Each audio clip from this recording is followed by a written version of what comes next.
ಎಲ್ಲೋಗಿದ್ರು ಅವತ್ತು? ಅವರು ಅಪ್ಪಾಜಿ ಕೆಲಸ ಮಾಡ್ತಾರೆ, ನಾನು ಅವ್ರ ಬಗ್ಗೆ ಮಾತಾಡಲ್ಲ. ಪುಣ್ಯ ಭೂಮಿ ಬಗ್ಗೆ ಅವ್ರು ಎಲ್ಲೋಗಿದ್ರು? ನಾನು ಕೇಳಿದ ಇಷ್ಟ, ನನ್ನ ಕ್ವಶನ್ ಕೇಳ್ರಿ, ನನ್ನ ದಾಖಲೆಗಳು ಇಷ್ಟಿದೆ ರೀ. ಹೋಗಿ DC ಆಫೀಸ್ಗೆ ಹೋಗ್ರಿ, ನೀವು ಎನ್ಕ್ವೈರಿ ಮಾಡ್ರಿ, ಹೋಗಿ ಮಾಧ್ಯಮಕ್ಕೆ ಹೋಗ್ಬಿಟ್ರೆ ಹೋಗಿ ಎನ್ಕ್ವೈರಿ ಮಾಡ್ರಿ, ಯಾರು ಇಲ್ಲಿ ಹೋರಾಟ ಮಾಡಿದ್ದಾರೆ, ಏನು ಮಾಡಿದ್ದಾರೆ ಅಂತ. ನಾನು ಅವ್ರ ಬಗ್ಗೆ ಬ್ಲೇಮ್ ಮಾಡ್ತಾ ಇಲ್ಲ. ವೀರಕಪುತ್ರ ಬಗ್ಗೆ, ವೀರಕಪುತ್ರ ಯಾರು ಪುಣ್ಯಭೂಮಿಲಿ 7 ವರ್ಷದಿಂದ ಎಲ್ಲಿ ಹೋಗಿದ್ರು ಅವರು? 2018 ಹೋರಾಟ ಮಾಡಿದ್ವಿ. ಮೈಸೂರಲ್ಲಿ ಸ್ಮಾರಕ ಪುಣ್ಯ ಎಲ್ಲಿ ಭಾಗವಹಿಸಿದ್ರು?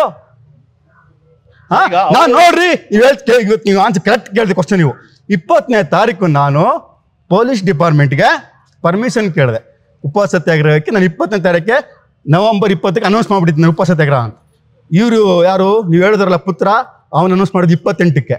ಅವರಿಗೆ ಪುಣ್ಯಭೂಮಿ ಬಗ್ಗೆ ಒಂದು ಹೋರಾಟದ ಬಗ್ಗೆ ಅಪ್ಪಾಜಿ ಬಗ್ಗೆ ವಿಶ್ವಾಸ ಇದೆ. ನನ್ನ ಜೊತೆ ಬಂದು ನಿಂತ್ಕೊಂಡು ಹೋರಾಟಕ್ಕೆ ಧುಮುಕ್ತಾ ಇದ್ರು ರೀ ಅವರು. ನಾನು 20ನೇ ತಾರೀಕು ಅನೌನ್ಸ್ ಮಾಡಿದ್ದು, 28ಕ್ಕೆ ಅನೌನ್ಸ್ ಮಾಡಿಬಿಟ್ಟು 17ಕ್ಕೆ ಮಾಡ್ತಾರೆ. ಹೌದು, ಅವ್ರ ಇಷ್ಟ ಮಾಡ್ಕೊಳ್ಳಿ, ಅವ್ರ ಅಭಿಮಾನ ಮಾಡ್ಕೊಳ್ಳಿ. ನೀವು ಪುಣ್ಯಭೂಮಿ ಬಗ್ಗೆ ನಾನು ಏನಕ್ಕೆ ಮಾತಾಡ್ತಾ ಇದ್ದೀನಿ ಅಂದರೆ, ಅವ್ರು ಯಾವ ಹೋರಾಟ ಮಾಡಿದ್ದಾರೆ ಪುಣ್ಯಭೂಮಿ ಬಗ್ಗೆ? ಯಾವ CMಗೆ, DCMಗೆ, ಜಿಲ್ಲಾಧಿಕಾರಿಗಳಿಗೆ, ಅಭಿಮಾನ್ ಸ್ಟುಡಿಯೋದವ್ರಿಗೆ ಎಲ್ಲಿ ದಾಖಲೆ ತೋರಿಸ್ರಿ? ಸುಮ್ಮನೆ ಇನ್ನೊಬ್ರು ಹೋರಾಟ ಮಾಡ್ಬಿಡೋದಲ್ಲ. ಹೋರಾಟ ಎಲ್ಲ ನಾವು VSS ವಿಷ್ಣು ಸೇನಾ ಸಂಘಟನೆಯ ರಾಜ್ಯಾಧ್ಯಕ್ಷರು ಮತ್ತು ಟ್ರಸ್ಟ್ನ ಸಂಸ್ಥಾಪಕ ಅಧ್ಯಕ್ಷರು. ಇವತ್ತು ಈ ಸುದ್ದಿಗೋಷ್ಠಿಯ ಕರೆದಿರುವ ವಿಷಯ ಏನಂದರೆ, ನಿಮಗೆ ಗೊತ್ತಿರುವಾಗ ಅಭಿಮಾನ್ ಸ್ಟುಡಿಯೋದಲ್ಲಿರುವ ಡಾಕ್ಟರ್ ವಿಷ್ಣುವರ್ಧನ್ ರವರ 10 ಕುಂಟೆ ಪುಣ್ಯಭೂಮಿ ಜಾಗದ ಬಗ್ಗೆ ನಾವು ವಿವರಣೆ ಕೊಡೋಕ್ಕೆ ಬಂದಿದ್ವಿ. ನಿಮಗೆ ಇವತ್ತೇನು ನಮ್ಗೆ ಇಷ್ಟೇ 4 ಉದ್ದೇಶಗಳಿಟ್ಕೊಂಡು ನಾವು ಇವತ್ತು ಸುದ್ದಿಗೋಷ್ಠಿ ಮಾಡಿದ್ವಿ. ಮೊದಲನೇದು ಇಷ್ಟೇ, ಅಭಿಮಾನ್ ಸ್ಟುಡಿಯೋದಲ್ಲಿರುವ 10 ಕುಂಟೆ ಜಾಗದ ಬಗ್ಗೆ ಸರ್ಕಾರ ಸೂಕ್ತ ಆದೇಶ ಮಾಡಬೇಕು. ಯಾಂತಿಕೆ ಅಂದರೆ ಅಭಿಮಾನ್ ಸ್ಟುಡಿಯೋ ಮಾಲೀಕರು 10 ಕುಂಟೆ ಸರ್ಕಾರಕ್ಕೆ ಬರ್ಕೊಟ್ಟಿದ್ದಾರೆ. ಹಾಗೆ ಸರ್ಕಾರನೂ ಜಿಲ್ಲಾಡಳಿತ 10 ಕುಂಟೆ ಜಿಲ್ಲಾಧಿಕಾರಿಗಳೇ ತಹಸೀಲ್ದಾರ್ ಬಂದು ಅಭಿಮಾನ್ ಸ್ಟುಡಿಯೋ ಭೇಟಿ ಕೊಟ್ಟು ಸರ್ವೆ ಮಾಡಿ ಬಿಡುಗಡೆ ಮಾಡಿದ್ದಾರೆ. ಅದು ಹಂಗೆ ಪೆಂಡಿಂಗ್ ಇತ್ತು. ಹಂಗೆ ಸೂಕ್ತ ಆದೇಶ ಹೊಡಿಸ್ತಾನೆ ನಮ್ಮನ್ನ ನಾವು ಅಭಿಮಾನ್ ಸ್ಟುಡಿಯೋ ಮಾಲೀಕರೇ ಆಗಲಿ ಸರ್ಕಾರ ಆಗಲಿ ನಮ್ಮನ್ನು ಒಂದು ತಿಳ್ಕೊಂಡು ಹಿಂಗೆ ಬಂದರು. ಇವತ್ತು ಬೀದಿಲಿ ನಿಂತಿರೋ ಪರಿಸ್ಥಿತಿ ಬಂದಿದೆ.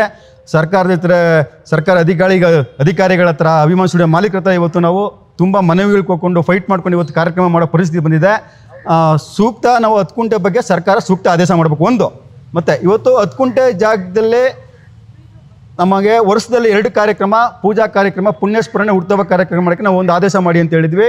ಸರ್ಕಾರ ಆ ಪೂಜಾ ಕಾರ್ಯಕ್ರಮಕ್ಕೆ ಹುಟ್ಟುಹಬ್ಬಕ್ಕೂ ಕಳೆದ 2 ವರ್ಷಗಳಿಂದ VSS ಅಭಿಮಾನ್ ಡಾಕ್ಟರ್ ವಿಷ್ಣುವರ್ಧನ್ ಪುಣ್ಯಭೂಮಿ ಟ್ರಸ್ಟ್ಗೆ ಷರತ್ತುಬದ್ಧ ಅನುಮತಿಯೊಂದಿಗೆ 10 ಕುಂಟೆ ಜಾಗದಲ್ಲಿ ಪೂಜೆ ಮಾಡೋಕ್ಕೆ ಸರ್ಕಾರ ಅವಕಾಶ ಮಾಡಿಕೊಡ್ತಾ ಇದೆ.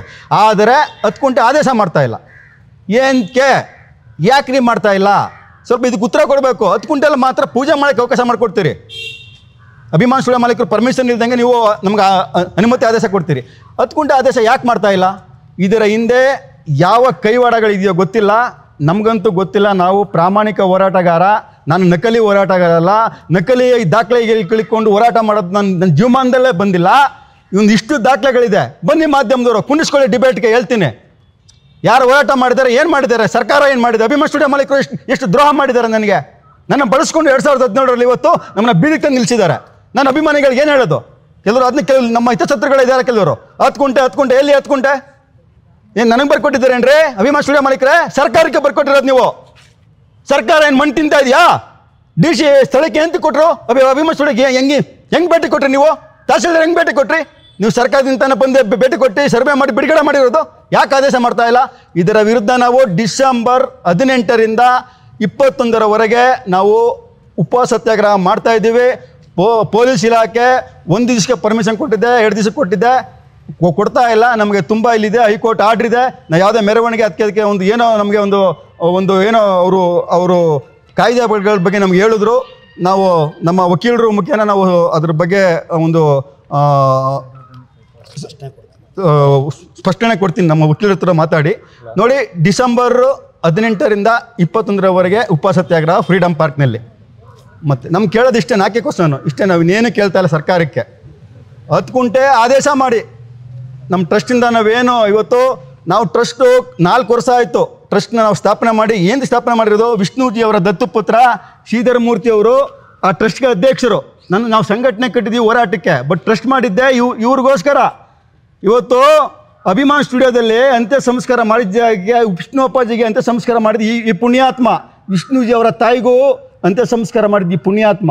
ಇವತ್ತು ಈ ಪುಣ್ಯಾತ್ಮಗಳಿಗೆ ಪೂಜೆ ಮಾಡೋಕ್ಕೆ ಇವತ್ತು ಎಷ್ಟು ತೊಂದರೆ ಅನುಭವಿಸಿದ್ದಾರೆ ಅವರು, ನಮಗೆ ಅದು ಗೊತ್ತು, ಹೇಳೋದು ಬೇಡ ಮಾಧ್ಯಮಗಳಲ್ಲಿ. ದಯವಿಟ್ಟು ಅಭಿಮಾನ್ ಸ್ಟುಡಿಯೋ ಮಾಲೀಕರು ಇವಾಗಲೂ ಕೈ ಮುತ್ತು ಕೇಳ್ಕೊಳ್ತೀನಿ, ದುಂಡಾವರ್ತನೆ ಮೊಂಡುತನ ಬೇಡ ರೀ. ನಿಮ್ಮ ಯೋಗ್ಯತೆ ಏನ್ರಿ ಬಂದಿರೋದು ನಿಮಗೆ ರೀ? 2009ರಿಂದ 2016ವರೆಗೂ ಸ್ಮಾರಕ ನಿರ್ಮಾಣ ಮಾಡೋಕ್ಕೆ ಬಿಟ್ಟಿಲ್ಲ ನಿಮ್ಮ ಯೋಗ್ಯತೆಗೆ. ಬಾಲಣ್ಣ ಮೇರು ನಟ ಅವರು, ಅವ್ರ ಮಕ್ಕಳಾಗಿ ಮೊಮ್ಮಕ್ಕಳಾಗಿ ನಿಮಗೆ ನಾಚಿಕೆ ಮಾನ ಮರ್ಯಾದೆ ಏನು ಇಲ್ವಾ ನಿಮಗೆ? ಏನು ಇಲ್ವೇನ್ರಿ ನಿಮಗೆ? 10 ಗುಂಟೆ ಬರ್ಕೊಟ್ಟು ಎಷ್ಟು ದ್ರೋಹ ಮಾಡ್ತಾ ಇದ್ದೀರಾ. ನಮಸ್ತೆ ಮಾಧ್ಯಮ ಮಿತ್ರರಿಗೆ.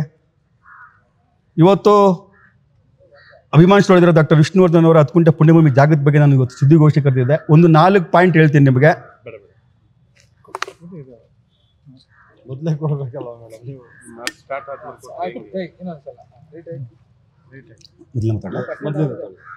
ನಮಸ್ತೆ ಮಾಧ್ಯಮ ಮಿತ್ರರಿಗೆ.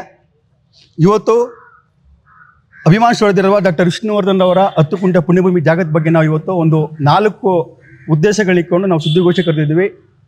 ಮೊದಲನೇದು, ಡಾಕ್ಟರ್ ವಿಷ್ಣುವರ್ಧನ್ ಅವರ ಅಂತ್ಯ ಸಂಸ್ಕಾರ ಆಗಿದ್ದ ಜಾಗದಲ್ಲಿ ನಮಗೆ ವರ್ಷದಲ್ಲಿ 2 ಕಾರ್ಯಕ್ರಮ ಮಾಡೋದಕ್ಕೆ ಒಂದು ಸೂಕ್ತ ಆದೇಶ ಮಾಡಬೇಕು ಅಂತ ಮನವಿ ಕೊಟ್ಟಿದ್ವಿ ಸರ್ಕಾರಕ್ಕೆ. ಹಾಗೆ 10 ಗುಂಟೆ ಅಭಿಮಾನ್ ಸ್ಟುಡಿಯೋ ಮಾಲೀಕರು ಬರ್ಕೊಟ್ಟಿದ್ರು, ಸರ್ಕಾರ ಸರ್ವೆ ಮಾಡಿದೆ. ಅದನ್ನ ಒಂದು ಸೂಕ್ತ ಆದೇಶ ಮಾಡಿ ಜಾಗನ ನಮಗೆ ಅಭಿಮಾನಿಗಳಿಗೆ ಬಿಟ್ಕೊಡ್ಬೇಕು ಅಂತ ಒಂದು 2ನೇ ಪಾಯಿಂಟು. ಮತ್ತು 3ನೇದು, ನಾವು ಜನವರಿ 13, 2023ರಂದು ಹೈಕೋರ್ಟ್ ಮೊರೆ ಹೋಗಿದ್ವಿ. ಹೈಕೋರ್ಟ್ ಜಡ್ಮೆಂಟ್ ಕಾಪಿ ಅಭಿಮಾನ್ ಸ್ಟುಡಿಯೋದ ಏನು ಕೇಸ್ ಇತ್ತು, ಆಗಸ್ಟ್ 21, 2023ರಂದು ಅಭಿಮಾನ್ ಸ್ಟುಡಿಯೋ 2 ಎಕರೆ ಜಾಗದ ಕೇಸ್ನ ಖುಲಾಸೆ ಮಾಡಿ ಹೈಕೋರ್ಟ್ ಜಡ್ಮೆಂಟ್ ತೀರ್ಪು ಕೊಡುತ್ತೆ.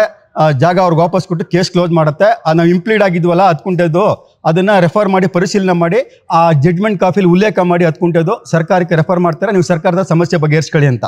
ಇದು ಒಂದು ಪಾಯಿಂಟು. ಅಲ್ಲಿಂದ ಹೈಕೋರ್ಟ್ನ ಏನು ನಿರ್ದೇಶನ ಮಾಡುತ್ತೆ ನಮಗೆ, ಆ ನಿರ್ದೇಶನದಂತೆ ನಾವು CMಗೆ, DCMಗೆ, ಸಂಸ್ಕೃತಿ ಇಲಾಖೆ ಸಚಿವರಿಗೆ, ಜಿಲ್ಲಾಧಿಕಾರಿಗಳಿಗೆ ಹಾಗೂ ವಾರ್ತಾ ಪ್ರಸಾರ ಇಲಾಖೆ ಮತ್ತು ವಿಷ್ಣುವರ್ಧನ ಪ್ರತಿಷ್ಠಾನಕ್ಕೆ ಮನವಿ ಕೊಟ್ಟಿದ್ವಿ. ಎಲ್ರಿಗೂ ಈ 2 ಪಾಯಿಂಟ್ ಇಟ್ಕೊಂಡು ಕೊಟ್ಟಿದ್ವಿ. ಆದರೆ ಸರ್ಕಾರ 10 ಗುಂಟೆಯಲ್ಲಿ ಪೂಜೆ ಮಾಡೋಕ್ಕೆ ಅವಕಾಶ ಮಾಡಿಕೊಡ್ತಾ ಇದೆ ಹೊರತು 10 ಗುಂಟೆ ಜಾಗನ ಆದೇಶ ಮಾಡ್ತಾ ಇಲ್ಲ ಸರ್. ಇದು ಇಷ್ಟೊಂದು ಪಾಯಿಂಟ್. ಈಗ ನೆಕ್ಸ್ಟ್ ಪಾಯಿಂಟ್, ನಮಗೆ ಸರ್ಕಾರ ಡಿಸೆಂಬರ್ 30, 2023ಕ್ಕೆ ಪುಣ್ಯಸ್ಮರಣಕ್ಕೆ ಜಿಲ್ಲಾಧಿಕಾರಿಗಳು ಷರತ್ತುಬದ್ಧ ನಂಗೆ ಅನುಮತಿ ಕೊಟ್ಟಿದ್ದಾರೆ. ಸರ್ಕಾರಕ್ಕೆ ನಾನು ಅಭಿನಂದನೆ ತಿಳಿಸ್ತೀನಿ. ಹಾಗೆ ಇವತ್ತು 10 ಗುಂಟೆ ಇನ್ನೂ ಆದೇಶ ಮಾಡಿಲ್ಲ. ಅದರ ವಿರುದ್ಧ ನಾವು ಡಿಸೆಂಬರ್ 18ರಿಂದ 21ರವರೆಗೆ ಫ್ರೀಡಮ್ ಪಾರ್ಕಲ್ಲಿ ಬೆಳಗ್ಗೆ 10 ಗಂಟೆಯಿಂದ ಸಂಜೆ 6 ಗಂಟೆವರೆಗೂ ನಾವು ಉಪವಾಸ ಸತ್ಯಾಗ್ರಹ ಮಾಡ್ತಾ ಇದೀವಿ ಸರ್. ಸರ್, ಈಗ ಅಭಿಮಾನಿಗಳಲ್ಲೇ ಬಣಗಳಾಗಿದಾವ, ಅದು ಸಮಸ್ಯೆ ಆಗ್ತಿದೆಯಾ ಸರ್? ಬಣಗಳು ಒಗ್ಗಟ್ಟಾಗಿ ಯಾಕೆ? ಹೌದು ಸರ್, ಬಣಗಳು ಎಲ್ಲಿಲ್ಲ ಸರ್. ರಾಜಕೀಯ ಪಕ್ಷದಲ್ಲಿಲ್ವಾ, ಸಂಘಟನೆಗಳಲ್ಲಿಲ್ವಾ, ಕನ್ನಡ ಪರ ಸಂಘಟನೆಗಳಲ್ಲಿಲ್ವಾ? ನಾನು ಅದ್ರ ಬಗ್ಗೆ ಮಾತಾಡಲ್ಲ ಸರ್. ಯಾರೋ ಕೇಳಿದ್ದಕ್ಕೆ ನಾನು ಮಾತಾಡಿದ್ದು, ಇವಾಗ ಕೇಳ್ತಾ ಇದ್ದೀರಿ. ಆಯಿತು, ಬಣಗಳಿರ್ಬೋದು, ಅವ್ರ ಕೆಲಸ ಅವರು ಒಳ್ಳೆ ಕೆಲಸ ಅವ್ರು ಮಾಡ್ತಾರೆ, ನಮ್ಮ ಕೆಲಸ ನಾವು ಹೋರಾಟದ ಕೆಲಸ ಮಾಡ್ತೀವಿ, ಅದ್ರ ಬಗ್ಗೆ ಇಲ್ಲ. ಆದರೆ ನಾನು ಹೋರಾಟಗಳು ಮಾಡ್ಕೊಂಡ್ಬಂದು ಹೈಕೋರ್ಟ್ಗೆ ಹೋಗಿ ಎಲ್ಲನೂ ನೋಡಿ ಸರ್ಕಾರಕ್ಕೆ ಮನವಿ ಕೊಟ್ಕೊಂಡು ನಾನು ನವೆಂಬರ್ 20 ನಾನು ಘೋಷಣೆ ಮಾಡ್ತೀನಿ. ಮಾಧ್ಯಮದ ಮುಖಾಂತರ ನಾವು 20ನೇ ತಾರೀಕೆ ಉಪವಾಸ ಸತ್ಯಾಗ್ರಹ ನಾನು ಘೋಷಣೆ ಮಾಡಿದ್ದೀನಿ ಸರ್. ಬೇರೆಯವರು ನಾನು ಮಾಡಿದ್ಮೇಲೆ ಮಾಡಿದ್ದಾರೆ, ಮಾಡಲಿ ಸಂತೋಷ. ಅವರು ಪುಣ್ಯಭೂಮಿಗೋಸ್ಕರ ಮಾಡ್ತಾ ಇರೋದು, ಅವ್ರಿಗೆ ನಾನು ಧನ್ಯವಾದಗಳನ್ನು ತಿಳಿಸ್ತೀನಿ.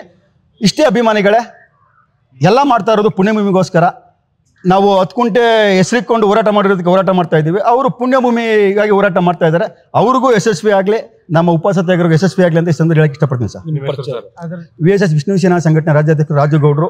ಇವತ್ತು ಇನ್ನೊಂದು, ನಮ್ಮ 10 ಗುಂಟೆ ದಾಖಲೆಗಳೊಂದಿಗೆ ನಾವು ನಮ್ಮ ಹಿರಿಯ ವಕೀಲರಾದ ಅರುಣ್ ಸರ್ ಅವರವರು ಮುಖೇನ ನಾವು ಹೈಕೋರ್ಟ್ಗೆ 10 ಗುಂಟೆ ದಾಖಲೆಗಳೊಂದಿಗೆ ಮತ್ತೆ ಸಾರ್ವಜನಿಕ ಹಿತಾಸಕ್ತಿಯೊಂದಿಗೆ ನಾವು ಹೈಕೋರ್ಟ್ ಮೊರೆ ಹೋಗ್ತಾ ಇದೀವಿ ಸರ್. ಒಳ್ಳೆಯದು. Thank you. ನಿಜವಾಗ್ಲೂ ಹೇಳ್ತೀನಿ, ಈ ಒಂದು ಪತ್ರಿಕಾ ಮಾಧ್ಯಮದಲ್ಲಿ ನಾನು ಹೇಳಬೇಕಂದ್ರೆ ಅವ್ರ ಜೊತೆಲಿ ನಿಂತು ನಾವು ಈ ಒಂದು ಪತ್ರಿಕಾ ಗೋಷ್ಠಿಯನ್ನು ಮಾಡ್ತಾ ಇದ್ದೀವಿ. ನಮಗೆ ಸರ್ಕಾರದಿಂದ ಯಾವುದೇ ರೀತಿ ಅಂದರೆ ನಮಗೆ ಯಾವುದೇ ರೀತಿ ಸಹಾಯ ಆಗಿಲ್ಲ ವಿಷ್ಣುವರ್ಧನ್ ರವರ ಪುಣ್ಯಭೂಮಿಗೆ 10 ಗುಂಟೆ ಜಾಗವಾಗಿ. ಆದ್ದರಿಂದ ನಮ್ಮ ಶ್ರೀಧರ್ ಮೂರ್ತಿ ಅಣ್ಣವರು, ನಮ್ಮ ರಾಜೇಗೌಡರು ಭಾಳಷ್ಟು ಹೋರಾಟಗಳನ್ನು ಮಾಡಿ ಈ ಒಂದು ನಿಲುವಿಗೆ ತಂದು ನಿಲ್ಲಿಸಿದ್ದಾರೆ. ಇವತ್ತು ನಮ್ಮ ಎಲ್ಲ ವಿಷ್ಣು ಅಭಿಮಾನಿಗಳು ರಾಜ್ಯಾದ್ಯಂತ ಉಗ್ರ ಹೋರಾಟವನ್ನು ಮಾಡ್ತಾಯಿದ್ದಾರೆ. ನಮ್ಮ ಮಾಧ್ಯಮದವ್ರು ಗೊತ್ತಿದೆ. ಈಗಾಗಲೇ ನಮ್ಮ ಸರ್ಕಾರ ಕೂಡ ಕಣ್ಮುಚ್ಕೊಂಡ್ರನ್ನ ನಾವು ಎಚ್ಚರಿಸೋವಂಥ ಕೆಲಸ ಮಾಡಿದ್ದೀವಿ ವಿಷ್ಣು ಅಭಿಮಾನಿಗಳು. ಇನ್ನು ಡಿಸೆಂಬರ್ 18ರಿಂದ 20ನೇ ತಾರೀಕಲ್ಲಿ ಈಗಾಗಲೇ ಪರ್ಮಿಷನ್ ತಗೊಂಡಿದ್ದಾರೆ ರಾಜೇಗೌಡರು ಹಾಗೂ ಶ್ರೀಧರ್ ಮೂರ್ತಿ ಅಣ್ಣವರು. ಏನು ಉಪವಾಸ ಆಮಂತ್ರಣ ಉಪವಾಸ ಸತ್ಯಾಗ್ರಹ ಮಾಡಬೇಕು ಅಂತೇಳಿ. ಆದ್ದರಿಂದ ಎಲ್ಲ ವಿಷ್ಣು ಅಭಿಮಾನಿಗಳು ಹಾಗೂ ಒಕ್ಕೂಟಗಳು, ಸಂಘ ಸಂಸ್ಥೆಗಳನ್ನ ಕರೆದಿದ್ದಾರೆ. ನಾವೆಲ್ಲರೂ ಅವ್ರ ಜೊತೆಯಲ್ಲಿ ಭಾಗವಹಿಸ್ತೀವಿ 18ರಿಂದ 20ನೇ ತಾರೀಕು ಈ ಉಗ್ರವಾದ ಹೋರಾಟವನ್ನು ಮಾಡಿ ನಮ್ಮ 10 ಗುಂಟೆ ಏನು ಪುಣ್ಯ ಸ್ಮರಣೆಯ ಭೂಮಿ ಇದೆ, ನಮ್ಮೆಲ್ಲರಿಗೂ ಗೊತ್ತಿದೆ. ಹಿಂದೂ ಸಂಸ್ಕೃತದಲ್ಲಿ ಶ್ರೀಧರ ಮೂರ್ತಿಯಣ್ಣವ್ರು ಹೇಳಿದ್ರು, ನಾವು ಎಲ್ಲಿ ಆ ಒಂದು ಮಣ್ಣನ್ನು ಮಾಡಿರ್ತೀವಿ ಅಂದರೆ ಪುಣ್ಯಭೂಮಿ ಇರುತ್ತೆ, ಆ ಒಂದು ಪುಣ್ಯಭೂಮಿಯಲ್ಲಿ ನಾವು ಸ್ಮಾರಕ ಕಟ್ಟೋದ್ರಿಂದ ಅದು ಅರ್ಥಪೂರ್ಣವಾಗಿರುತ್ತೆ. ಅದು ಬಿಟ್ಟು ನಾವು ಮೈಸೂರಲ್ಲಿ ಎಲ್ಲೋ ಮಾಡೋದು ಇದು ಅರ್ಥಪೂರ್ಣವಾಗಿರಲ್ಲ. ನಾವು ಹಿಂದೂ ಸಂಸ್ಕೃತ ಪರವಾಗಿ ನಾವೇನು ಕೆಲಸ ಮಾಡಬೇಕಾಗಿದೆ, ನಮ್ಮ ಅಪ್ಪಾಜಿಯವರಿಗೆ ಆತ್ಮಕ್ಕೆ ಶಾಂತಿ ಕೊಡಬೇಕು ಅಂದರೆ ಆ ಜಾಗದಲ್ಲೇ ನಾವು ಪುಣ್ಯ ಸ್ಮರಣೆಯ ಭೂಮಿಯಲ್ಲೇ ನಾವು ಸ್ಮಾರಕವನ್ನು ನಿರ್ಮಾಣ ಮಾಡಬೇಕು. ಆ ಜಾಗ ಅಭಿಮಾನಿಗಳ ಒಂದು ಒಡನಾಟ ಆಗಿರೋದ್ರಿಂದ ತಮ್ಗೆ ಗೊತ್ತಿದೆ. ಇವತ್ತು ವಿಷ್ಣುವರ್ಧನ್ರವರ ಜನ್ಮದಿನ ಆಗಿರ್ಬೋದು, ಪುಣ್ಯ ಸ್ಮರಣೆಯ ಕಾರ್ಯಕ್ರಮ ಅಂದರೆ ಲಕ್ಷಾಂತರ ಜನ ಅಭಿಮಾನಿಗಳು ಬಂದಲ್ಲಿ ಪೂಜೆ ಸಲ್ಲಿಸ್ತಾರೆ, ಅನ್ನದಾನ ಮಾಡ್ತಾರೆ, ರಕ್ತ ಶಿಬಿರಗಳು ಮತ್ತು ಆರೋಗ್ಯ ಶಿಬಿರಗಳನ್ನು ಮಾಡ್ತಾರೆ. ಆದ್ದರಿಂದ ನಮ್ಮ ರಾಜೇಗೌಡರು ಶ್ರೀಧರ ಮೂರ್ತಿ ಅಣ್ಣವರು ಈ ಒಂದು ಪತ್ರಿಕಾಗೋಷ್ಠಿಯನ್ನು ಕರೆದು ಸರ್ಕಾರಕ್ಕೆ ಮಾಧ್ಯಮದ ಮುಖಾಂತರ ಅವರಿಗೆ ಒಂದು ಸಂದೇಶವನ್ನು ನೀಡಬೇಕು. ಸರ್ಕಾರದ ಏನು ಸಂಸ್ಥೆಗಳಿವೆ ಆ ಸಂಸ್ಥೆಗಳ ಮುಖಾಂತರ ನಮಗೆ ಸಹಾಯ ಆಗಬೇಕು. ನಮ್ಮ ಈ ಭಾಗದಲ್ಲಿ ನಮ್ಮ ವಿಷ್ಣುವರ್ಧನ್ ಅವರ ಪುಣ್ಯಭೂಮಿಗೆ ಅನುಕೂಲ ಆಗಲಿ ಅಂತೇಳಿ ರಾಜೇಗೌಡರು ಮತ್ತು ಶ್ರೀಧರ ಮೂರ್ತಿ ಅಣ್ಣವರು ಭಾಳಷ್ಟು ಒತ್ತಡವನ್ನು ಹಾಕಿದ್ದಾರೆ. ಈ ಸಂದರ್ಭದಲ್ಲಿ ನಮ್ಮ ವಕೀಲರಂತ ಅವ್ರ ಪ್ರತಿಯೊಂದು ವಿಷಯ ಗೊತ್ತಿದೆ. ಯಾಕಂದ್ರೆ ನೋಡಿ, ನಮಗೆ ವಿಷಯ ಗೊತ್ತಿದೆ ಮಾತಾಡೋದಲ್ಲ, ಪ್ರತಿಯೊಂದು ವಿಷಯ ಅರುಣ್ ಸರ್ ಗೊತ್ತಿದೆ. ಇವತ್ತಿನ ಪರಿಸ್ಥಿತಿ ಎಲ್ಲಿಂದ ಯಾವ ಮಟ್ಟಕ್ಕೆ ತಗೊಂಡು ಬಂದು ಇವತ್ತು ನಮ್ಮ ನ್ಯಾಯಾಲಯದಲ್ಲಿ ಇದೆ ಅಂತ ಹೇಳಿದ್ರೆ, ಆ ನ್ಯಾಯಾಲಯದಲ್ಲಿ ಹೋರಾಟ ಮಾಡಿ ಇವತ್ತು ಆ ಕೇಸ್ನ ಗೆಲ್ಲಿಕ್ಕೆ ಎಲ್ಲಾ ಪ್ರಯತ್ನವನ್ನು ಅರುಣ್ ಸರ್ ಮಾಡ್ತಾ ಇದ್ದಾರೆ. ಅವ್ರಿಗೆ ನಮ್ಮ ಅಭಿಮಾನಿಗಳ ಪರವಾಗಿ ಎಲ್ಲಾ ರೀತಿಯ ಸೇವೆಗೆ ನಾವು ತಮ್ಮ ಜೊತೆಲಿ ಇರ್ತೀವಿ, ಸದಾ ಸಿದ್ಧ ಇರ್ತೀವಿ. ಸರ್ ದಯವಿಟ್ಟು ನ್ಯಾಯ ಕೊಡಿಸಿ ಅಂತೇಳಿ ಅರುಣ್ ಸರ್ ಹತ್ರ ಈಗಾಗಲೇ ನಾವು ನಮ್ಮ ಶ್ರೀಧರ ಮೂರ್ತಿ ಅಣ್ಣವರು, ನಮ್ಮ ರಾಜು ಗೌಡ್ರು ಪ್ರತಿಯೊಂದು ಏನು ಕೇಸ್ನಲ್ಲಿ ಇಂಪ್ಲೀಡ್ ಆಗಿರೋಂಥ ಡಾಕ್ಯುಮೆಂಟ್ಸ್ ಎಲ್ಲ ಕೊಟ್ಟಿದ್ದಾರೆ. ಈಗ ನಮಗೆ ಪೂರ್ಣ ಭರವಸೆ ಇದೆ, ನಮ್ಮ ಅರುಣ್ ಸರ್ ಅವರು ಈ ಕೇಸ್ನಲ್ಲಿ ಸರ್ಕಾರದ ವಿರುದ್ಧ ಚಾಟಿಯನ್ನು ಬೀಸಿದ್ದಾರೆ ನ್ಯಾಯಾಲಯದ ಮುಖಾಂತರ. ಈ ಸ್ಮಾರಕ ಭೂಮಿ ನಮ್ಮ ವಿಷ್ಣುವರ್ಧನ್ ಪುಣ್ಯಭೂಮಿ ಅಭಿಮಾನಿಗಳ ಪರವಾಗಿ ಆಗಲೇಬೇಕು, ಅಭಿಮಾನಿಗಳು ಅಲ್ಲಿ ಹೋಗಿ ಪೂಜೆ ಮಾಡಬೇಕು, ಅಭಿಮಾನಿಗಳು ಡಾಕ್ಟರ್ ವಿಷ್ಣುವರ್ಧನ್ ಅಪ್ಪಾಜಿರವರನ್ನು ಸ್ಮರಿಸುವಂಥ ಕೆಲಸವನ್ನು ಮಾಡಬೇಕಾಗಿದೆ ಅಂತೇಳಿ ಈ ಸಂದರ್ಭದಲ್ಲಿ ನಾನು ಎಲ್ಲ ಅಭಿಮಾನಿಗಳ ಪರವಾಗಿ ಕೇಳ್ಕೊಳ್ತೀನಿ. ಹಾಗೂ ಏನು 15ನೇ ತಾರೀಕಿಂದ 20ನೇ ತಾರೀಕಿಗೆ ಏನು ಫ್ರೀಡಮ್ ಪಾರ್ಕಲ್ಲಿ 20ನೇ ತಾರೀಕುವರೆಗೆ ಉಪವಾಸ ಸತ್ಯಾಗ್ರಹ ಮಾಡ್ತಾ ಇದ್ದಾರೆ ನಮ್ಮ ರಾಜು ಗೌಡರು, ಶ್ರೀಧರ ಮೂರ್ತಿ ಅಣ್ಣವರು, ಇನ್ನು ನಮ್ಮ ಹಲವಾರು ಸಂಘಟನೆಗಳ ಒಕ್ಕೂಟ ವಿಷ್ಣುವರ್ಧನ್ ಅಭಿಮಾನಿಗಳು ಬಂದು ಭಾಗವಹಿಸಿ ಡಾಕ್ಟರ್ ವಿಷ್ಣುವರ್ಧನ್ ಅಪ್ಪಾಜಿರವರ ಪುಣ್ಯಭೂಮಿಯನ್ನು ಸರ್ಕಾರದಿಂದ ನಾವು ಹಿಂಪಡಿಬೇಕು.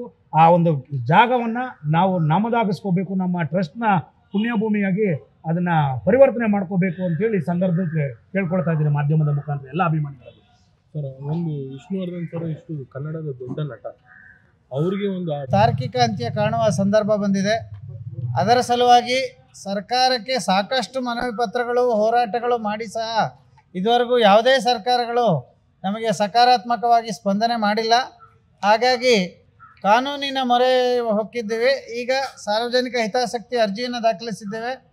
ಅದರ ಮುಖಾಂತರವಾಗಿ ಮತ್ತು ಇನ್ನೂ ಸರ್ಕಾರಕ್ಕೆ ಒತ್ತಡವನ್ನು ತರುವ ಉದ್ದೇಶದಿಂದ ನಾಳಿದ್ದು 18ನೇ ತಾರೀಕಿಂದ 21ನೇ ತಾರೀಕುವರೆಗೂ ಉಪವಾಸ ಸತ್ಯಾಗ್ರಹವನ್ನು ರಾಜುಗೌಡರ ನೇತೃತ್ವದಲ್ಲಿ ಮಾಡ್ತಾ ಇದ್ದೇವೆ. ಕಾನೂನಿನ ಹೋರಾಟದ ಜೊತೆಗೆ ಅದು ಇರೋದರಿಂದ ಎರಡೂ ಸೇರಿ ಸರ್ಕಾರ ಈ ಬಾರಿ ನಮ್ಮ ಮನವಿಗೆ ಸೂಕ್ತವಾಗಿ ಸ್ಪಂದಿಸಿ ಒಂದು ಸೂಕ್ತ ಆದೇಶವನ್ನು ಹೊರಡಿಸಬೇಕು ಅಂಥೇಳಿ ತಮ್ಮ ಮಾಧ್ಯಮದ ಮಿತ್ರರ ಮುಖಾಂತರ ನಾನು ಸರ್ಕಾರವನ್ನು ಒತ್ತಾಯ ಮಾಡ್ತಾ ಇದ್ದೇನೆ. ಈಗ ನಮ್ಮ ಶ್ರೀಧರ ಮೂರ್ತಿ ಅವರು ಮಾತಾಡ್ತಾರೆ. ಸರ್, ಈಗಿನ ವ್ಯವಸ್ಥೆ ಈಗಿನ 14 ವರ್ಷದಿಂದ ಹೋರಾಟ ಮಾಡಿ ಕಾನೂನು ಕ್ರಮ ಕೈಗೊಂಡಿದ್ದಾರೆ. ಈಗಿನ ವ್ಯವಸ್ಥೆಗೆ ಈ ಸತಿ ಪುಣ್ಯ ಸ್ಮರಣೆ ಯಾವ ಥರ ಸಿದ್ಧತೆ ಆಗಿದೆ, ಅಡಚಣೆ ಏನು ಆಗಲ್ವಾ ಅಂತ ನೋಡಿ. ಸರ್ಕಾರ ನಮಗೆ ಡಿಸೆಂಬರ್ 30ನೇ ತಾರೀಕು ಪುಣ್ಯ ಸ್ಮರಣೆ ದಿವಸಕ್ಕೆ ಕೆಲವು ಷರತ್ತುಗಳನ್ನು ಒಡ್ಡಿ ನಮಗೆ ಪರ್ಮಿಷನ್ನ ಕೊಟ್ಟಿದೆ. ಅದರಲ್ಲಿ ಷರತ್ತಿರೋದಕ್ಕಂತ ಯಾವುದೇ ಕಾನೂನಿನ ಅಡಚಣೆ ಆಗಬಾರ್ದು ಅಂತ ನಮ್ಮ ಸಂಘಟನೆ ಕಡೆಯಿಂದ ಅಂತೂ ನಾವು ಯಾವುದೇ ಕಾನೂನು ಭಂಗ ಇದುವರೆಗೂ ಮಾಡಿಲ್ಲ, ಮುಂದೆಯೂ ಮಾಡೋದಿಲ್ಲ. ಶಾಂತಿಯುತವಾಗಿ ನಾವು ಪುಣ್ಯ ಸ್ಮರಣೆ ಕಾರ್ಯಕ್ರಮವನ್ನು ನಡೆಸ್ಕೊಡ್ತೇವೆ. ಎರಡನೇದು, ರಾಜಕೀಯ ಇಚ್ಛಾಶಕ್ತಿ ಬೇಕು. ಇದೆಲ್ಲ ಮಾಡಲಿಕ್ಕೆ ಕೂಡ ಯಾವುದೇ ಸರ್ಕಾರ ಬರಲಿ, ರಾಜಕೀಯ ಇಚ್ಛಾಶಕ್ತಿ ಇಲ್ಲ ಅಂತಂದರೆ ಮಾಡಲಿಕ್ಕೆ ಆಗೋದಿಲ್ಲ. ಈಗಿನ ರಾಜಕೀಯ ವ್ಯವಸ್ಥೆಯಲ್ಲಿ ಈಗಿನ ಸರ್ಕಾರಕ್ಕೆ ನಾವು ಒತ್ತಾಯ ಮಾಡೋದಿಷ್ಟೇ, ಕಳೆದ 14 ವರ್ಷದಿಂದ ಏನಾಗಿಲ್ಲ ಅದು ಈ ಸಂದರ್ಭದಲ್ಲಿ ಮಾಡಿ ನಿಮ್ಮ ಸರ್ಕಾರಕ್ಕೂ ಒಳ್ಳೆಯ ಹೆಸರು ಬರ್ತದೆ, ಎಲ್ಲ ಅಭಿಮಾನಿಗಳಿಗೂ ಒಂದು ಖುಷಿಯ ವಿಚಾರ ಆಗುತ್ತೆ. ಮತ್ತು ಇದು ಎಲ್ಲ ಹೋರಾಟಗಳಿಗೆ ಒಂದು ತಾರ್ಕಿಕ ಅಂತ್ಯ ಕೊಡಿ. ಒಂದು 10 ಗುಂಟೆ ಜಾಗವನ್ನು ನಾವು ಕೇಳ್ತಾ ಇರೋದು, ಯಾಕೆಂದರೆ ಅಲ್ಲಿ ಸಮಾಧಿ ಸ್ಥಳ ಇರೋದರಿಂದ. ಸೊ ಅದನ್ನು ಮಾಡಿ ಅದಕ್ಕೆ ಸೂಕ್ತ ಆದೇಶ ಹೊರಡಿಸಿ ಅಂತ ನಾವು ಸರ್ಕಾರಕ್ಕೆ ತಮ್ಮ ಮುಖಾಂತರ ಕೋರ್ತಾ ಇದ್ದೀವಿ. ಷರತ್ತು ಮುಕ್ತ ಪುಣ್ಯಸ್ಮರಣೆ ಯಾವ ವರ್ಷದಲ್ಲಿ ಬಯಸ್ಬೋದು? ನೋಡಿ, ಸರ್ಕಾರ ಸೂಕ್ತ ಆದೇಶ ಹೊರಡಿಸಿ ಅದಕ್ಕೆ ಎಲ್ಲ ಅವಕಾಶಗಳನ್ನು ಮಾಡಿಕೊಟ್ರೆ ಮುಂದಿನ ವರ್ಷದಿಂದನೇ ಆಗಬಹುದು. ನಾವು ಈ ವರ್ಷವೇ ಮಾಡಲಿಕ್ಕೆ ಸಿದ್ಧ ಇದ್ದೀವಿ ಷರತ್ತು ಮುಕ್ತವಾಗಿ. ಅದು ಸರ್ಕಾರಕ್ಕೆ ಬಿಟ್ಟ ವಿಚಾರ. ಸರ್ಕಾರವನ್ನು ನಾವು ಈ ಮುಖಾಂತರ ತಮ್ಮಗಳ ಮುಖಾಂತರ ಹಕ್ಕೊತ್ತಾಯ ಮಂಡಿಸ್ತಾ ಇದ್ದೀವಿ. ಈ 10 ಗುಂಟೆ ಜಾಗವನ್ನು ಷರತ್ತು ಮುಕ್ತಗೊಳಿಸಿ ನಮ್ಮ ಟ್ರಸ್ಟ್ ವತಿಗಾದರೂ ಕೊಡ್ಬೋದು, ಅಥವಾ ವಿಷ್ಣುವರ್ಧನ್ ಪ್ರತಿಷ್ಠಾನ ಅಂತ ಮಾಡಿದ್ದಾರೆ, ಅದಕ್ಕಾದರೂ ವಹಿಸಿಕೊಡಿ. ನಾವು ಅದರ ಮುಖಾಂತರ ನಮ್ಮ ಪುಣ್ಯಸ್ಮರಣೆ ಕಾರ್ಯಕ್ರಮ ಮತ್ತು ಹುಟ್ಟುಹಬ್ಬದ ಕಾರ್ಯಕ್ರಮಗಳನ್ನು ಷರತ್ತು ಮುಕ್ತವಾಗಿ ಆಚರಣೆ ಮಾಡಬೇಕು ಅಂತ ತಮ್ಮ ಮುಖಾಂತರ ಕೇಳ್ತಾ ಇದ್ದೀವಿ. Thank you sir. ಕಂಟಿನ್ಯೂ ಮಾಡಿ. ಒಂದು ನಿಮಿಷ ಪರಿಚಯ ಮಾಡ್ಕೊಳ್ಳಿ. ವಿಷ್ಣುವರ್ಧನ್ ಜೊತೆ ಪರಿಚಯ ಮಾಡ್ಕೊಳ್ಳಿ. ನಾನು ಶ್ರೀಧರ್ ಅಂತ, ವಿಷ್ಣುವರ್ಧನ್ ಜೊತೆಯಲ್ಲಿ ಒಂದು 35 ವರ್ಷ ಇದ್ದೆ. ಅವರು ನನ್ನ ತಂದೆಯ ಸಮಾನರಾಗಿದ್ದರು. ಕೊನೆ ಕ್ಷಣದಲ್ಲಿಯೂ ಕೂಡ ಆ ಒಂದು ಸ್ಥಾನವನ್ನು ನನಗೆ ಕೊಟ್ಬಿಟ್ಟು ಹೋದರು. ಅವರು ಕೊಟ್ಬಿಟ್ಟು ಹೋದರು. ಆದರೆ ಆ ಒಂದು ಜಾಗದಲ್ಲಿ ಅಭಿಮಾನ್ ಸ್ಟುಡಿಯೋದಲ್ಲಿ ಏನು ಅವರ ಅಂತ್ಯ ಸಂಸ್ಕಾರವನ್ನು ಮಾಡಿದ್ದೇವೆ, ಆ ಜಾಗದಲ್ಲಿ 14 ವರ್ಷಗಳಿಂದ ನಾವು ಹೋರಾಟವನ್ನು ಮಾಡ್ಕೊಂಡು ಬಂದೀವಿ. ಹೋರಾಟದ ಮುಖಾಂತರವಾಗಿಯೇ ಅಲ್ಲಿ ಒಂದು ಮಂದಿರವನ್ನು ಕಟ್ತೀವಿ. ಇವತ್ತು ಅಂತಿಮ ಹಂತಕ್ಕೆ ಬಂದಿದೆ. ಈ ಡಿಸೆಂಬರ್ 30 ಏನಿದೆ, 30ಕ್ಕೆ ಅವರು 14ನೇ ಪುಣ್ಯಸ್ಮರಣೆ ಮಾಡ್ತೀವಿ. ಸರ್ಕಾರ ಅದರ ಒಳಗಾಗಿ ನಾವು ಸರ್ಕಾರದ ಪ್ರತಿ ವರ್ಷ ನಾವು 2 ಸರಿ ಹೋಗಿ ಕೇಳೋದು ಬೇಕಾಗಿಲ್ಲ. ಅವ್ರ ಹತ್ರ ನೀವು ಪರ್ಮಿಷನ್ ಕೊಡಿ, ನಾವು ಪೂಜೆ ಮಾಡ್ತೀವಿ ಅನ್ನೋ ಆ ಪರ್ಮಿಷನ್ ಅವ್ರ ಹತ್ರ ಕೇಳೋದು ಬೇಕಾಗಿಲ್ಲ. ಅವ್ರ ಹತ್ರ ನಾವು ಹೋಗೋದು ಬೇಕಾಗಿಲ್ಲ, ನಮ್ಮ ಹತ್ರ ಅವ್ರಿಗೆ ಮಾಡೋದು ಬೇಕಾಗಿಲ್ಲ. ಅದಕ್ಕೆ ಒಂದು ಅಂತ್ಯವನ್ನು ಸರ್ಕಾರ ಆಡಬೇಕು. ಅದನ್ನು ಆದಷ್ಟು ಬೇಗ ಸರ್ಕಾರ ಮಾಡಲಿ ಅಂತ ನಾನು ಕಳಕಳಿಯ ಮನವಿಯನ್ನು ಮಾಡ್ಕೊತಾ ಇದ್ದೀನಿ. ಬೆಂಗಳೂರಿನ ಉಸ್ತುವಾರಿಯಾದಂಥ ನಮ್ಮ ಉಪಮುಖ್ಯಮಂತ್ರಿಗಳು ಡಿ ಕೆ ಶಿವಕುಮಾರನವರಿದ್ದಾರೆ. ಇದರ ಬಗ್ಗೆ ಗಮನ ಹರಿಸಿ ಇದಕ್ಕೆ ಸಂಬಂಧಪಟ್ಟಂಥ ಅಧಿಕಾರಿಗಳಿರ್ಬೋದು, ಮಂತ್ರಿಗಳಿರ್ಬೋದು, ಹಾಗೂ ಅಲ್ಲಿನ ಶಾಸಕರಿರ್ಬೋದು, ಎಲ್ಲರನ್ನು ಕರೆದು ಒಂದು ಅಂತ್ಯವನ್ನು ಹಾಡಲಿ, ಅಭಿಮಾನ್ ಸ್ಟುಡಿಯೋದ ಮಾಲೀಕರನ್ನೂ ಸಹ ಕರೆದು ಅಂತ್ಯವನ್ನು ಹಾಡಲಿ ಅಂತ ನಾನು ಕಳಕಳಿಯ ಮನವಿಯನ್ನು ಮಾಡ್ತೀನಿ. ಆದಷ್ಟು ಬೇಗ ಇದನ್ನು ಕೊಡಲಿ. ಯಾಕೆಂದರೆ ಇದು ಇಷ್ಟು ವರ್ಷಗಳು ನಡ್ಕೊಂಡು ಹೋಗ್ತದೆ. ಯಾಕೆ ಇಷ್ಟು ವರ್ಷ ಮಾಡ್ತಾ ಇದ್ದಾರೆ ನಮ್ಗೆ ಗೊತ್ತಾಗ್ತಾ ಇಲ್ಲ. 14 ವರ್ಷ ವನವಾಸ ಆಗಿಬಿಟ್ಟಿದೆ. ಆ ವನವಾಸ ಬೇಡ. ಇನ್ಮೇಲೆ ಆ ವನವಾಸಕ್ಕೆ ನಾವು ಹೋಗ್ಲಿಕ್ಕೂ ಇದೆಲ್ಲ ನಾವು ವಾಪಸ್ ಬಂದ್ಬಿಡ್ತೀವಿ. ಆ ಜಾಗದಲ್ಲಿ ಒಂದು ಮಂದಿರವನ್ನು ಕಟ್ಕೊಂಡು ನಾವು ವರ್ಷದಲ್ಲಿ ವಿಜೃಂಭಣೆಯಿಂದ ಒಂದು ಪೂಜೆ ಮಾಡುವಂಥ ಅಭಿಮಾನಿಗಳಿಗೆ ಅವಕಾಶವನ್ನು ಮಾಡಿಕೊಳ್ಳಿ ಸರ್ಕಾರ. ಇಷ್ಟು ದಿವಸ ಎಷ್ಟು ಜನ ಮುಖ್ಯಮಂತ್ರಿಗಳು ಬಂದರು, ಯಾರೂ ಮಾಡಲಿಲ್ಲ. ಸಿದ್ದರಾಮಯ್ಯನವರೇ ಸ್ವಲ್ಪ ಯೋಚನೆ ಮಾಡಿ ಇದನ್ನು ಮಾಡಿ. ಬೇರೆಯವ್ರಿಗೆ ಹೇಗೆ ಮಾಡ್ತಿರೋ ಇವ್ರಿಗೂ ಮಾಡಿ. ಅದೇ ಥರ ಇವರೇನು ಕರ್ನಾಟಕವನ್ನು ಬಿಟ್ಟು ಎಲ್ಲೂ ಹೋಗಿಲ್ಲ, ಕರ್ನಾಟಕದವರಾಗಿದ್ದಾರೆ. ರಾಮಕೃಷ್ಣ ಅವರಿದ್ದರು, ಗುಂಡೂರಾವ್ ಅವರಿದ್ದರು. ಎಷ್ಟೊಂದು ಸಪೋರ್ಟ್ ಮಾಡೋದು ಆ ಕಷ್ಟ ಕಾಲದಲ್ಲಿ ಅವರು ಭಾಳಷ್ಟು ಸಪೋರ್ಟ್ ಮಾಡಿದರು ವಿಷ್ಣುಜಿ ಅವರಿಗೆ. ಹಾಗೆಯೇ ಈಗ ನಾವು ಈ ಕಷ್ಟಕ್ಕೆ ಅಭಿಮಾನಿಗಳಿದ್ದೀವಿ. ನಾವು ಕಷ್ಟ ಕಾಲದಲ್ಲಿ ಆ ಒಂದು ಸ್ಮಾರಕ ಏನಿದೆ, ಆ ಪುಣ್ಯಭೂಮಿ ಏನಿದೆ, ಆ ಪುಣ್ಯಭೂಮಿಯನ್ನು ಅಭಿಮಾನಿಗಳಿಗೆ ಬಿಟ್ಕೊಟ್ಟು ಎಲ್ಲ ಇತ್ಯರ್ಥಗಳಿಗೆ ಇದು ಮಾಡಿ ಡಿಸೆಂಬರ್ 30 ಮಾಡಿಕೊಡಿ. ನಿಮಗೂ ಯಾವುದೇ ಇದಿರಲಿಲ್ಲ. ಅವಾಗ ನಾವು ನಿಮ್ಮನ್ನು ಕರಿತೀವಿ, ನೀವು ಸಹ ನಮ್ಮ ಜೊತೆಗೆ ಭಾಗವಹಿಸಿ ಅಂತ ಕಳಕಳಿಯ ಮನೆಯನ್ನು ಮಾಡ್ಕೊತೀನಿ. ಮುಖ್ಯಮಂತ್ರಿಗಳೇ ಇದಕ್ಕೆ ಗಮನ ಹರಿಸಿ ಅಂತ ನಾನು ಕೇಳ್ಕೊತೀನಿ. ನಮ್ಮ ಅರುಣ್ ಸರ್ ಅವರು ವಕೀಲರು ಬಂದಿದ್ದಾರೆ. ಅವರು ಕೋರ್ಟ್ ಮುಖಾಂತರವಾಗಿ ಅವರು ತಮ್ಮ ಸೇವೆಯನ್ನು ಮಾಡ್ತಾ ಇದ್ದಾರೆ. ಅದ್ರ ಬಗ್ಗೆ ಭಾಳಷ್ಟು ಹೋರಾಟಗಳು ಮಾಡ್ತಾ ಇದ್ದಾರೆ. ರಾಜುಗೌಡರವರು ನಿರಂತರವಾದ 14 ವರ್ಷಗಳ ಒಂದು ಹೋರಾಟವನ್ನು ಮಾಡಿದ್ದಾರೆ. ಅವರಿಗಿನ್ನು ವನವಾಸ ಕೊಡಬೇಡಿ, ಅದಕ್ಕೆ ಅಂತ್ಯವನ್ನು ಹಾಡಿ. ಮುಖ್ಯಮಂತ್ರಿಗಳೇ ಆದಷ್ಟು ಬೇಗ ಇದನ್ನು ಮಾಡಿ ಅಂತ ನಾನು ಕೇಳ್ಕೊತೀನಿ. ಇವತ್ತು ಜನ ನಮ್ಮ ಜೊತೆಗೆ ಬರ್ತಾನೆ ಇದ್ದಾರೆ, ಒಳ್ಳೊಳ್ಳೆ ಅಭಿಮಾನಿಗಳು ಬರ್ತಾ ಇದ್ದಾರೆ. ರಮೇಶ್ ಸರ್ ಅವರು ಬಂದಿದ್ದಾರೆ. ಇವತ್ತು ನಾನು ಇರ್ತೀನಿ, ನಾನು ಮಾಡಿಕೊಡ್ತೀನಿ ಅಂತ. ಹೀಗೆ ಎಷ್ಟೋ ಜನ ಅಭಿಮಾನಿಗಳು ನಾವೆಲ್ಲ ಸಹಾಯ ನಾವು ಮಾಡ್ತೀವಿ, ನೀವೇನು ದುಡ್ಡು 1 ಪೈಸಾ ಕೊಡಬೇಡಿ, ನಾವು ಕೊಟ್ಬಿಟ್ಟು ಇದು ಮಾಡ್ಕೋತೀವಿ ನಾವು ಅಂತ ಹೇಳಿ ಇದು ಮಾಡ್ತದೆ. ನೀವು 1 ಪೈಸಾ ಕೊಡಬೇಡಿ, ನಾವು ಮಾಡ್ಕೋತೀವಿ. ಆ ಜಾಗದ ಇತ್ಯರ್ಥವನ್ನು ಆದಷ್ಟು ಬೇಗ ಮಾಡ್ಕೊಂಡು ಕಳಕಳಿಯ ಮನೆಯನ್ನು ಮಾಡ್ಕೋತಾ ಇದ್ದೀನಿ. ಜೈ ಹಿಂದ್, ಜೈ ಕರ್ನಾಟಕ. ಕರ್ಣನಂತೆ ನೀದಾನಿಯ